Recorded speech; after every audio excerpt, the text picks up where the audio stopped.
Nous nous rendons à Pontcroix dans le Finistère Sud où ont lieu les fêtes médiévales depuis 15 ans. En 2013, l'association du comité médiéval de Pontcroix imagine un projet, reconstituer un village du XIVe siècle en Finistère.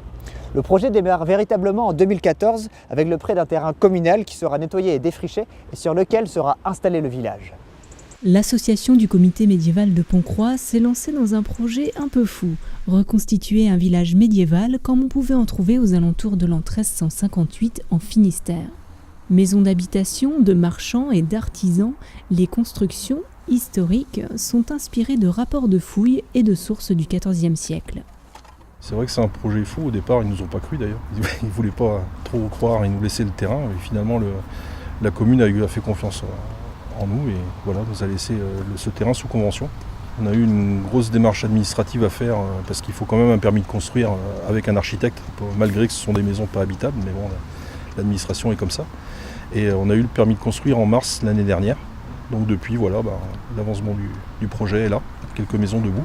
Il faut de la main d'œuvre, on est quand même quelques bénévoles. Ouais. Dans l'association, on est une quarantaine de bénévoles qui aident sur le chantier. Il y a les 2/3 à peu près qui passent régulièrement quand même nous voir sur le chantier, nous donner des coups de main tous les week-ends. Les compétences, on est quand même certains du métier très très bons bricoleurs. Et en fait, on aide les gens et on leur apprend surtout à bâtir à l'ancienne.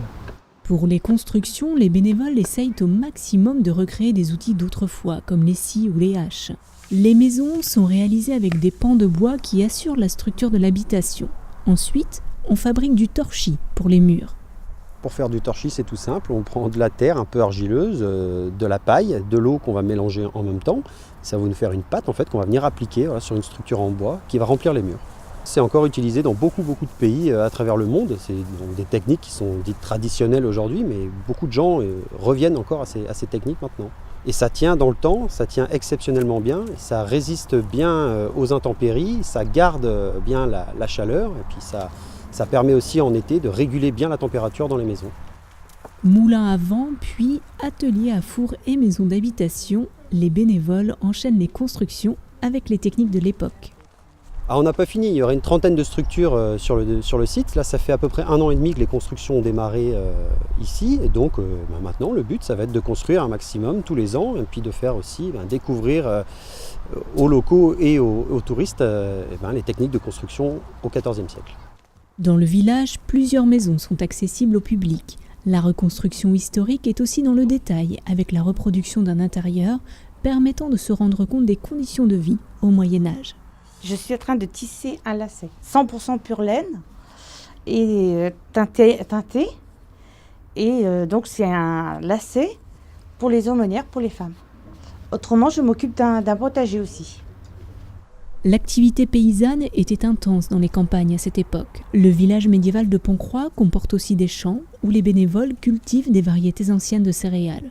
On y trouve aussi des enclos avec des animaux.